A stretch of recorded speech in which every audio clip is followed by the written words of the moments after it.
Have you ever tried to work on an assignment, only to be stopped in your tracks by this pointy nightmare? Dun dun dun!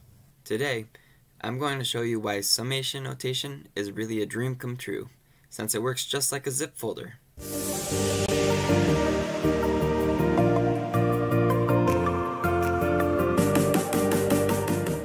Summation notation, a nightmare or a dream?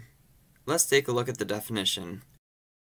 Definition: the sum from I equals 1 to n of ai equals a sub 1 plus all the way down to plus a sub n. At first, it seems the purpose of summation notation is to be expanded so that you can see all of the numbers it's hiding within. For example, it's probably just a fun way for your teacher to trick you on a test, right? Thankfully, this isn't the case. In addition to sums being expandable, summation notation serves a dual purpose of compressing information. Perhaps this is better seen when we write the definition backwards. A sub 1 plus all the way down to plus a sub n equals the sum from I equals 1 up to n of a sub I.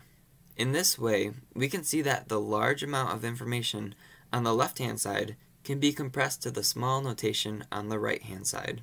This works just like a zip folder. Wait, what is a zip folder exactly?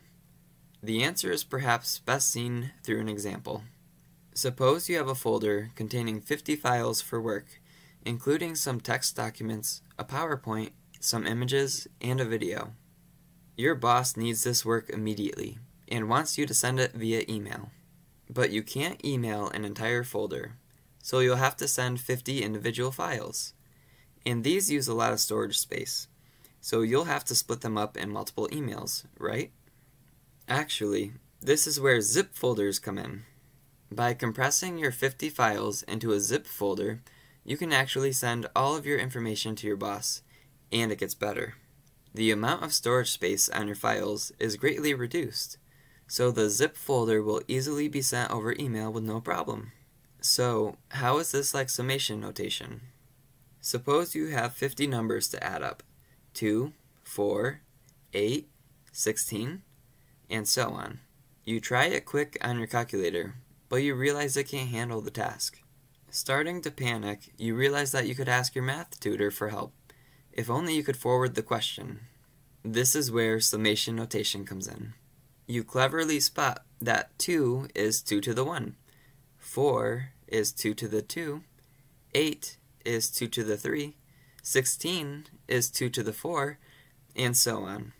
So, you can compress your question to, Dear math tutor, can you help me compute the sum from I equals 1 to 50 of 2 to the I?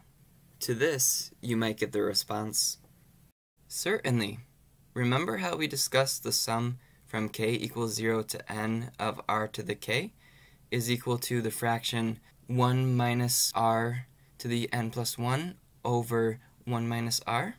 We can use summation notation to solve the sum from I equals 1 to 50 of 2 to the I equals the sum from k equals 0 up to 50 of 2 to the k minus that very first term 2 to the 0, which is equal to that fraction we were talking about, 1 minus 2 to the 51 over 1 minus 2, and then minus that term 1.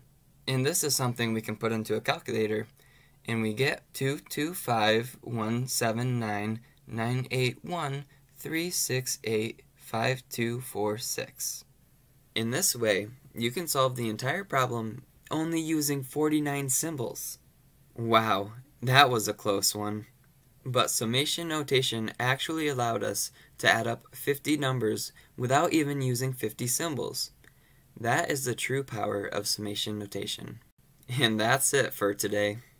Math, just like anything else in life, gets easier the more you see it. Take for example your favorite movie. I bet you could watch it for the 2 to the 51st time and still find some new Easter egg in it. So now that you've seen this video n times, see if you can fill in any gaps by watching it n+1 times. And if you have any questions, be sure to leave a comment down below.